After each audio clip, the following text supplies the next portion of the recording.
اللہ اس عمل پر یہ کریں گے، اللہ اس عمل پر یہ کریں گے، یوں نہ کوئی سبب پر یہ ہوگا، یوں کوئی عمل پر یہ ہوگا، تو اللہ رب العزت تمہیں بیماری سے ایسا بچا دیں گے جیسا آگ لگ کر بھی، آگ لگنے کے بعد بھی ابو درداء کے مکان کو جلایا نہیں۔ تم سے بیماریاں ایسے گزر جائیں گی جیسے درخت کا سایہ گزر جاتا ہے یا ہوا کا جھونکا گزر جاتا ہے۔ میں نے عرض کیا کہ امت اللہ سے بدگمان ہو گئی۔ بدگمان کرنے والے کون ہیں؟ اسباب اللہ سے بدگمان کر دیتے ہیں، جہاں ایسا ہو جائے گا اور ایسا ہو گیا ہوگا۔ اسباب ہی ہیں جو عمل کو مؤخر کراتے ہیں، اسباب ہی جو عمل کو مؤخر کرا دیتے ہیں۔ ہمیں چاہیے اس وقت استغفار کی کیفیت کو بڑھائیں اور نفل روزہ کا اہتمام کریں اور اللہ تعالیٰ سے اس یقین کے ساتھ استغفار کرو کہ ان بیماریوں کا تعلق کسی سبب سے نہیں ہے بلکہ مومن کے بدن سے نکلنے والی بدعملی سے ہے۔ جب اس پر اس کا اعتراف کر لو گے کہ یہ بیماریاں میری بدعملی سے ہیں تو اللہ رب العزت تمہیں سچا مان کر تم سے بلا کو ہٹا دیں گے۔ اور اگر یہ کہو گے بیماری سبب سے ہے تو اس کا مطلب یہ ہے کہ تمہیں ان حالات پر کوئی ندامت نہیں ہے۔ ہم نے عرض کیا کہ مسلمان اللہ سے بدگمان ہو گیا، اس کی کیا وجہ ہے بدگمان ہونے کی؟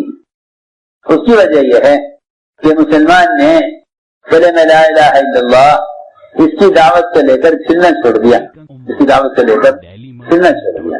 میں آپ کی یقین سے کہہ سکتا ہوں اب بھی کہ جو لوگ صبح شام کے اذکار اور خاص طور سے اسم اعظم کا ذکر، اللہ اللہ کا ذکر پابندی کے ساتھ کریں گے وہ اس بیماری کی طرف سے پوری طرح مطمئن رہیں گے۔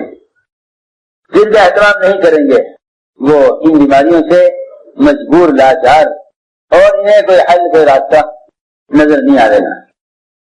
اس لیے کہ حدیث میں آتا ہے کہ اتنی کثرت سے لا الہ الا اللہ کہو تو لوگ تمہیں پاگل کہنے لگے۔ اور بات بھی یہی ہے کہ جو لا الہ الا اللہ کی کثرت کریں گے وہ مطمئن رہیں گے اور جو بے عقل ہوں گے وہ پریشان رہیں گے۔ کسی کو کہا ہے کہ جنوں جس کا کامل ہے وہ مطمئن ہے، جنوں جس کا کامل ہے وہ مطمئن ہے، خرد جس کی ناقص پریشان وہ لوگ ہیں جن کی خرد ناقص ہے، مطمئن وہ ہے جن کا جنون جن کا کامل ہے۔ اتنا کثرت سے اللہ کا ذکر کرو کہ لوگ تمہیں پاگل کہنے لگیں۔ مطلب یہ ہے کہ تم ساری شکلوں کا اتنی کثرت سے انکار کرو کہ لوگ اسباب کے گزاری تمہیں پاگل کہیں، تو اتنی کثرت سے اللہ کا ذکر کرو، اتنی کثرت سے اللہ کے وحدانیت کو بیان کرو کہ اسباب کے گزاری تمہیں پاگل کہیں۔ انبیاء علیہ السلام کو پاگل کہہ رہے جانے کی وجہ یہی، اس لیے انبیاء علیہ السلام مطمئن تھے۔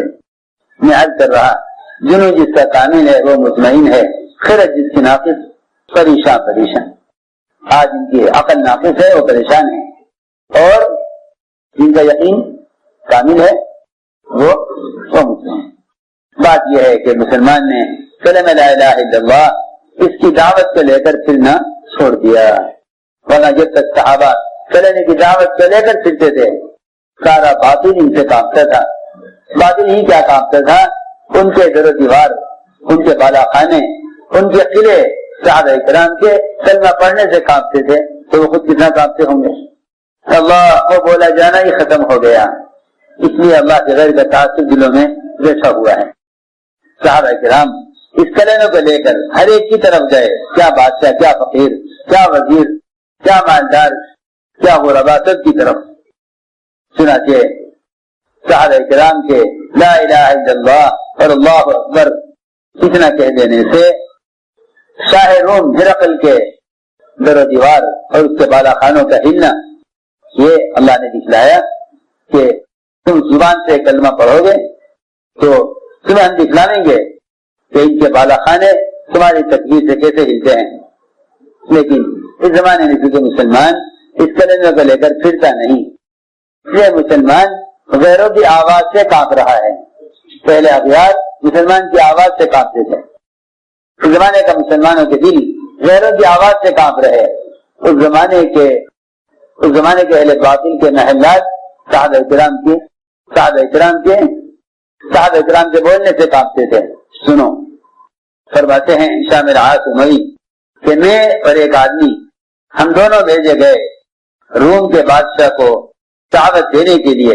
اس زمانے میں تو لوگوں کا خیال یہ ہے کہ پھرنا ضروری نہیں ہے، کسی بھی ذریعے سے دین کا پیغام پہنچا دیا جائے تو دعوت کا فریضہ ادا ہو جاتا ہے. حالانکہ یہ جتنے بھی رواجی طریقے ہیں اس پر اللہ تعالیٰ کا وعدہ ہرگز نہیں ہے، اور ان رواجی طریقوں سے دین پھیلانے پر ذمہ داری ادا نہیں ہوتی. خود جا کر دعوت دینا یہی اللہ تعالیٰ کا ضابطہ اور یہ انبیاء علیہ السلام کا معمول رہا ہے، اور اسی معمول کے مطابق دعوت کا دینا یہ غیر مذہب آنے کا سبب ہے. سنا کہ ہم گئے روم کے بادشاہ کو دعوت دینے کے لیے. ہم نکلے تو ہم مقام غوطہ پر پہنچے دمشق میں، اور وہاں جا کر ہم اترے جبل ابن ایہم غطانی اس کے پاس. پھر اس کے ذریعے سے جانا تھا بادشاہ تک. یہ بادشاہ کا نائب تھا. ہم اس کے پاس گئے، دیکھا تو وہ اپنے بستر پر اپنے تخت پر بیٹھا ہوا تھا. سنا کہ اس نے ہمارے پاس قاصد بھیجا تاکہ ہم قاصد سے بات کریں. ہم نے کہا نہیں خدا سے قسم، ہم قاصد سے بات نہیں کریں گے، ہم تو بادشاہ کو دعوت دینے کے لیے بھیجے گئے ہیں، بادشاہ سے براہ راست بات کریں گے. اگر ہمیں اجازت دے گا تو ہم اس سے بات کریں گے، ورنہ ہم قاصد سے بات نہیں کریں گے. یعنی دعوت خود پہنچائیں گے، یہ نہیں کسی کے ذریعے سے بات پہنچا دیں. ہم بھیجے گئے ہیں ابوبکر صدیق رضی اللہ کی طرف سے، ہم بھیجے گئے ہیں مومنین ابوبکر صدیق رضی اللہ عنہ کی طرف سے. ہم جا کر خود بات کریں گے، ہم قاصد کے ذریعے بات نہیں کریں گے. قاصد نے جا کر اس سے کہا کہ وہ تو کہتے ہیں ہم آپ سے براہ راست بات کریں گے. چنانچہ اس نے اجازت دے دی. انہوں نے بات کی. اس نے کہا ٹھیک ہے بات کرو، کیا بات ہے. تو شامل العاص انہوں نے اس کو دعوت دی اسلام کی طرف. دیکھا کہ اس کے جسم پر اور اس کے بستر اور اس کے فرش اور اس کا سارا کپڑے اس کے سیاہ تھے. تو شامل العاص نے کہا کہ یہ چاروں طرف سیاہی کیوں ہے؟ تمہارے کپڑے بھی سیاہ، بستر بھی سیاہ، پردے لٹکائے ہوئے ہیں یہ بھی سیاہ، چاروں طرف سیاہی کیوں ہے؟ اس نے کہا میں نے قسم کھائی ہے کہ جب تک میں تمہیں ملک شام سے تمہاری جماعت کو باہر نہ نکال دوں. ہائے وہ تو ہماری اصل میں جماعتوں کا چلنا صحابہ کرام کی آداب اور ان کی شرائط اور ان کے والی پابندیوں کے ساتھ ہے نہیں، ورنہ ایک جماعت انہیں بھی نکال دیا جائے تو پورے ملک سے فتح ہونے کے لیے کافی ہے. اس نے کہا کہ میں نے قسم کھائی ہے جب تک میں تمہیں ملک شام سے باہر نہیں نکال دوں گا تمہاری جماعت کو، میں اس وقت تک کالا لباس بدلوں گا نہیں. جب تک میں تمہاری جماعت کو ملک سے باہر نہ نکال دوں میں کالا لباس بدلوں گا نہیں. ہم نے کہا کہ تو ہمیں نکالنے کی بات کر رہا، یہ تیرا تخت جو تو بیٹھا ہوا ہے خدا کی قسم، اور یہ تیرا ملک یہ سارا کا سارا ہم لے چکے ہیں، یہ ہمارے ہاتھ میں آ چکا ہے، ہمیں اس پر قبضہ مل چکا ہے، اور ہم قریب لے لیں گے تجھ سے. اس لیے کہ اگر اللہ نے چاہا ہمیں اس کی خبر ہمارے نبی محمد صلی اللہ علیہ وسلم دے چکے ہیں. یہ ملک تمہارا تمہاری بادشاہت یہ سب ہمیں ملنے والا ہے. ہمیں اس کی خبر محمد صلی اللہ علیہ وسلم دے چکے ہیں. بادشاہ بھی کافر ہوتے ہوئے بھی جانتے، اس زمانے کا تو مسلمان بھی نہیں جانتا کہ غیروں پر غالب آنے کے کیا اسباب ہیں. اس زمانے کے کافر بھی جانتے تھے کہ مسلمانوں کے غالب آنے کے کیا اسباب ہیں. سنو، اس زمانے کا مسلمان بھی نہیں جانتا کہ غیروں پر غالب آنے کے کیا اسباب ہیں. اس زمانے کا کافر بھی جانتا تھا کہ ان کے مغلوب ہونے کے کیا اسباب ہیں. بادشاہ نے کہا تم وہ لوگ نہیں ہو جو میرے ملک پر قبضہ کر لو، تم وہ لوگ نہیں ہو. وہ تو وہ لوگ ہوں گے جو راتوں کو قیام کریں گے تہجد میں اور دن میں روزے رکھیں گے، وہ تو وہ لوگ ہوں گے. تم پہلے مجھے بتاؤ تو صحیح، کیا تم روزے رکھتے ہو؟ تمہارے روزے کی کیا کیفیت ہے؟ اور تمہارے رات کے قیام کا کیا معمول ہے؟ ہم نے جب اس کو اپنے معاملات بتلائے کہ ہم دن میں روزے رکھتے ہیں اور رات کو عبادت کرتے ہیں، اتنا سنتے ہی بادشاہ کا چہرہ سیاہ ہو گیا غم سے.